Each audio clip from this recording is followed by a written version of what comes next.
అందరికీ నమస్కారం. Welcome to my channel. ఇప్పుడు అందిన వార్త. రాను అంటూనే సంక్రాంతి దగ్గర పడుతుంది. ఊరిళ్ళ వారందరికీ కూడా రైల్వే శాఖ మంచి శుభవార్త అయితే చెప్పింది. వివరంగా అయితే చెప్తాను, స్కిప్ చేయకుండా చూడండి.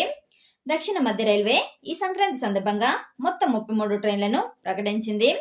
ప్రతి ఏడాది సంక్రాంతి టైంలో ట్రైన్లు సీట్లు దొరకక చాలా మంది ఇబ్బంది పడుతున్నారు కదా.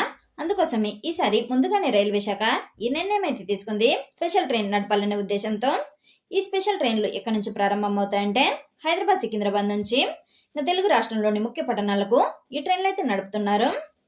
అంటే ఊరిలో వారందరికీ ప్రయాణం కాస్త ఈజీ అవుతుంది. ఇకపై ఇంకా బుకింగ్ ఎప్పటి నుంచి అంటే ఈ స్పెషల్ ట్రైన్లకు ఐఆర్సిటిసి బుకింగ్ ఓపెన్ అవుతుంది. ఇంకా చాలా చోట్ల ఇప్పటికి స్టార్ట్ అయిందట. మిగతా ట్రైన్స్ కి కూడా త్వరలోనే బుకింగ్ మొదలవుతుంది. కాబట్టి మీరు కాస్త చెక్ చేస్తూ ఉండండి వెబ్సైట్ ని, లేకుంటే ఐఆర్సిటిసి యాప్ ని. ఎందుకు ఫాస్ట్ గా చెక్ చేసుకోవాలంటే సంక్రాంతి స్పెషల్ ట్రైన్స్ సీట్లు చాలా ఫాస్ట్ గా ఫిల్ అవుతాయి. అందుకోసమే చెక్ చేస్తూ ఉండండి. ఇంకా ఈ ట్రైన్లు ఎప్పుడెప్పుడు నడుస్తాయంటే పండుగకు ముందు, పండుగ రోజుల్లో, పండుగ తర్వాత వివిధ తేదీలో అయితే నడుస్తాయంట. కాబట్టి మీ ప్రయాణ తేదీకి స్పెషల్ ట్రైన్ ఉందో లేదో చూసుకొని బుక్ చేసుకోండి. సంక్రాంతికి హ్యాపీగా ఉండాలంటే, హడావిడి లేకుండా ఇంటికి చేరాలంటే ఇప్పుడే ప్లాన్ అయితే చేసుకోండి. ఇలాంటి ప్రయాణానికి ఉపయోగపడే అప్డేట్స్ కోసం మా ఛానల్ని ఇప్పుడే సబ్స్క్రైబ్ చేసుకోండి. బాయ్.